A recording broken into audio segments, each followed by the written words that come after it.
The auditorium was filled with the quiet hum of anticipation.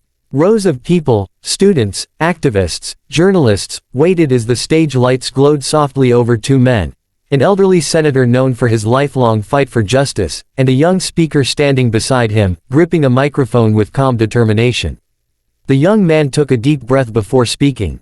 His name was Adam Rahman, a first-generation immigrant whose parents had worked tirelessly in a small grocery store to make ends meet. He had grown up watching them struggle, saving every dollar for his education, and dreaming of a day when voices like theirs would be heard in the halls of power. "Ladies and gentlemen," Adam began, his voice steady but passionate, "I stand here today not because I am the most qualified, but because I am the most determined.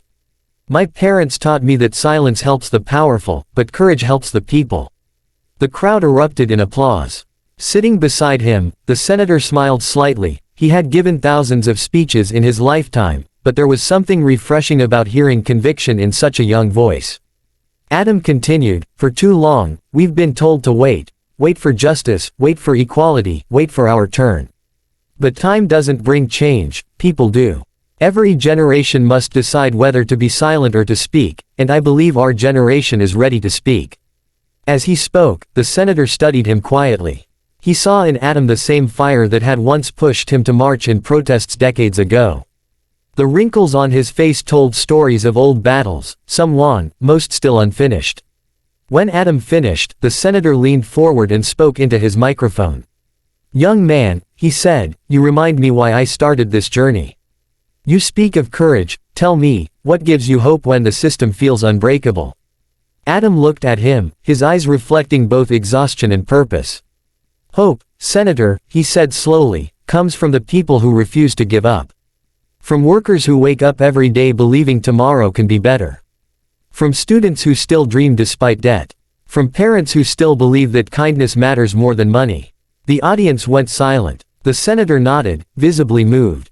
"Then you," he said, "are the future I've been fighting for." At that moment, it wasn't a debate, it was a passing of the torch. The young man represented the dawn of a new era, and the old senator symbolized the wisdom of years past. The crowd could feel it, the old and new joining hands, united not by age but by purpose. When the event ended, Adam stepped off the stage and found the senator waiting for him. The older man placed a hand on his shoulder and whispered, "Never let them silence that fire in you. Politics needs more hearts like yours."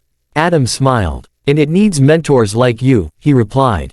As the lights dimmed and the flags waved softly behind them, Adam realized that leadership wasn't about standing above others, it was about standing with them.